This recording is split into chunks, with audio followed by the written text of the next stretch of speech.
주의 평안과 은혜 안에 거하시는지요. 감기가 많이 돕니다.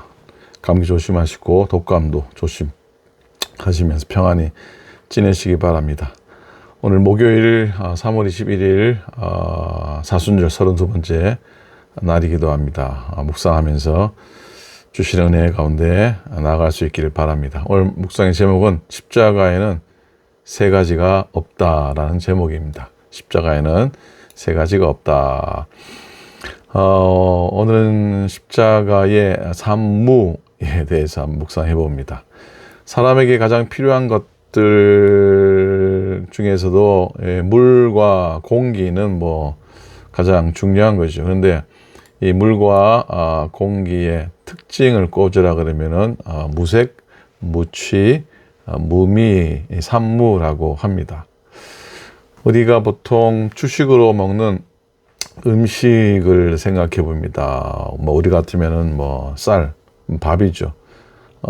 미국 사람 같으면은 주로 빵이라 할 수 있습니다. 근데 공통적으로 빵과 밥에는 거의 색이 없고 또 냄새도 별로 없고 그렇게 맛도 나지 않습니다. 완벽하지는 않지만 무색, 무취, 무미에 가깝죠. 그런데 복음의 핵심인 십자가에도 산무 세 가지가 없다는 사실을 아시는지요? 먼저 십자가에는 무언이 있습니다. 말이 없습니다. 예수님께서 십자가의 길을 무언으로 가셨습니다.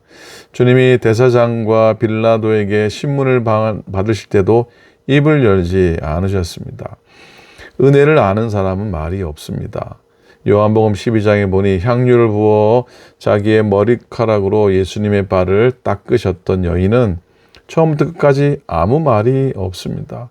그저 조용히 와서 그리고 깨트리고 붓고 예수님의 발을 닦으셨어요. 말없이 묵묵히. 은혜를 잘 알지 못하는 사람은 말이 많습니다. 말을 해도 그 답이 정답이라면 문제가 없을 텐데 내게 은혜가 고갈될 때 쏟아내는 말들은 정답이 아닐 가능성이 많습니다. 그래서 나는 맞는 말을 했다고 했는데 내 주위의 사람들은 크게 상처를 받기도 합니다. 그러나 은혜를 아는 사람은 말이 없습니다. 때로는 내 머리로 이해되지 못하는 일들을 만날 때 하나님께 엎드려 묻습니다. 주님, 이것을 어떻게 해야 합니까?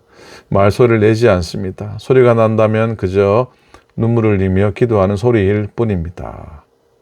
자, 둘째로 십자가에는 무저항이 있습니다. 저항이 없다는 얘기죠. 예수님은 악한 자를 대적하지 말라. 누구든지 내 오른편 뺨을 치거든 왼편도 돌려대라. 산상수훈에서 말씀하신 거예요. 그렇듯이 예수님 침뱉음과 채찍과 곤욕을 당하면서도 주님은 저항하지 않으셨습니다. 자, 세 번째로 마지막으로 십자가에는 무능력이 있습니다. 능력이 없다는 말씀인데, 자, 봅시다.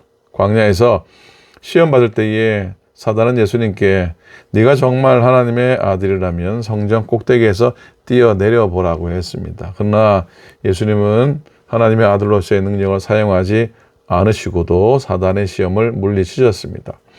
그처럼 십자가의 주님은 사람들이 네가 하나님의 아들이라면 십자가에서 내려오라 할 때 내려오지 않으셨습니다.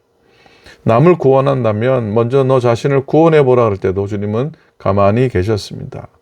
십자가에서 인간적으로 보면 무능력하게 죽임을 당하셨습니다. 자, 이러한 산무는 우리가 이 땅에 살아가면서 어떤 삶을 살아야 되는지에 대한 많은 생각들을 하게 합니다. 왜냐하면 우리들은 주님이 가신 산무의 길을 별로 좋아하지 않습니다. 오히려 화려하고 멋있고 자신 있고 능력 있는 길을 더 좋아하기 때문입니다. 그래서 사실 우리들은 인생 역전을 좋아하기도 합니다. 그런데 십자가에는 무언, 무저항, 무능력이라는 산무 때문에 인생 역전 또한 난망입니다. 그러나 우리가 원하는 인생 역전이 일어나지 않는다 하더라도 또 다른 모양으로 역전은 반드시 일어날 줄로 믿습니다. 순교자들의 피 위에 교회가 세워졌다는 유명한 말이 있습니다.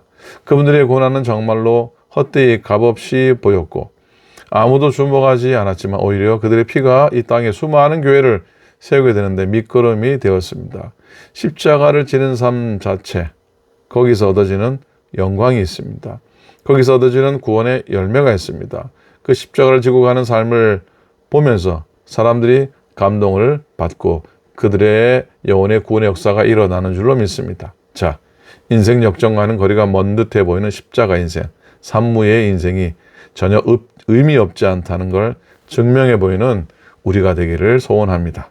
사순절 한날 우리 마음에 예수님이 가신 산무의 길을 되새기고 또 되새기는 날이 되시기를 부탁을 드립니다. 기도합니다. 하나님 고맙습니다. 오늘도 우리 인생길을 걸어가며 우리 마음속에는 꽃길을 걷고 싶지만 그러나 주님은 좁은 길을 걸으라고 하십니다. 험한 길을 걸어가고 십자가의 길을 걸어가라고 합니다. 말 없이 걸어가라고 합니다. 그리고 때로는 정하지 않고 또는 능력 없어 보이지만 그 길을 걸어가라고 합니다. 그러나 마지막에 주실 영광 우리가 소망하며 묵묵히 걷게 하시고 그 길에서 주의 영광 드러내게 하시고 그 길에서 주의 은혜를 경험케 하소서. 오늘도 오클랜드 교회 교우들을 축복하소서. 인도하소서. 강건케 하소서. 평안케 하소서. 예수님의 이름으로 축복하며 기도드립니다. 아멘. 아멘. 오늘 하루의 은혜로 채워지시고 또 그런 정 가운데 거하시기를 축복합니다. 감사합니다. 내일 뵙겠습니다. 감사합니다.